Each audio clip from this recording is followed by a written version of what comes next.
Hello, my name is Don Dolby. I'd like to do a couple of poems I've written recently over the last few weeks for you to start with. The first one's called Silent Stranger.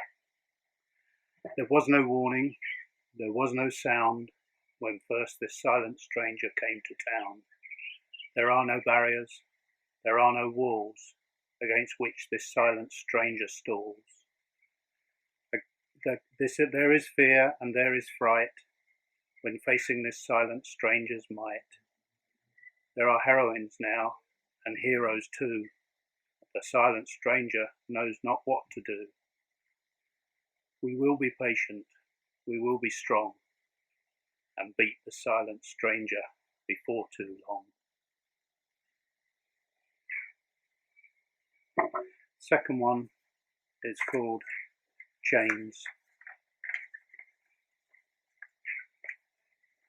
These chains, these infernal, invisible chains, binding round our heart, binding us together, binding us apart.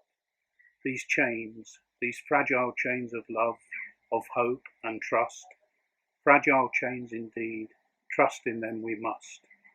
This infinite useless fury surging deep inside, this helpless longing, this dead-end road of futures now denied. This hope, this delicate wind-torn hope, gives us fortitude to dare. Distant vanishing horizon, hope for us to share. These chains, someday we'll shake these chains, cast them all aside. Love will break free from hearts imprisoned deep inside.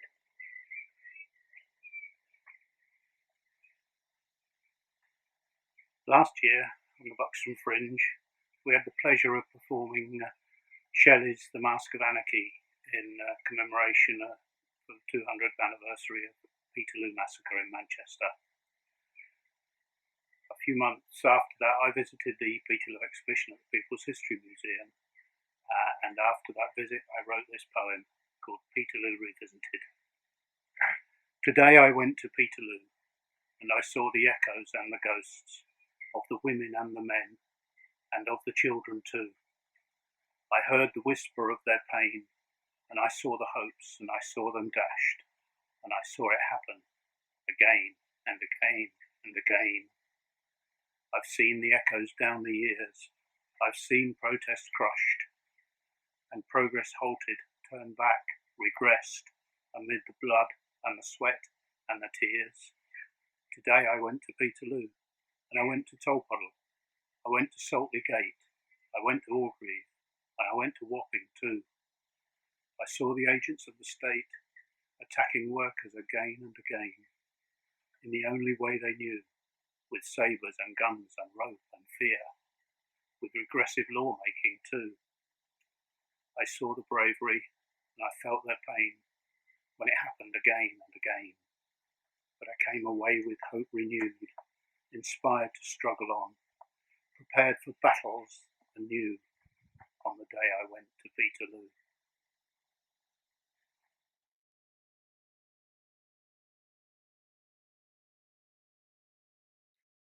A poem I read many, many years ago, which I like to think has inspired my writing, and I've aspired to write in a similar vein on certain occasions, was a poem by Stevie Smith called Not Waving But Drowning.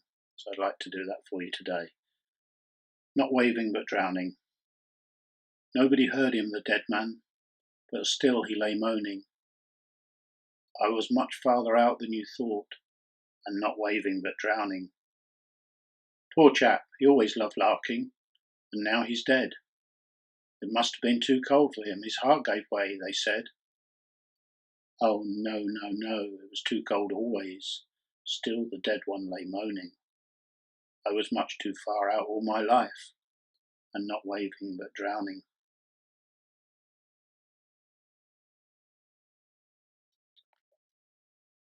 Another poet I've always admired, and there are many of her poems which I could have read today.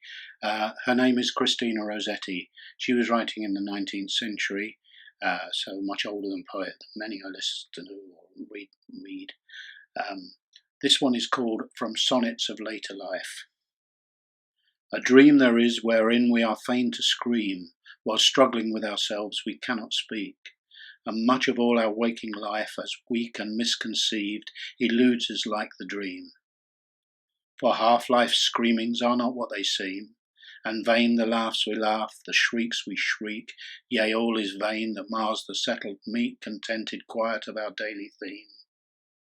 When I was young I deemed that sweets are sweet, but now I deem some searching bitters are sweeter than sweets, and more refreshing far, and to be relished more, and more desired, and more to be pursued on eager feet, on feet untired, and still on feet though tired.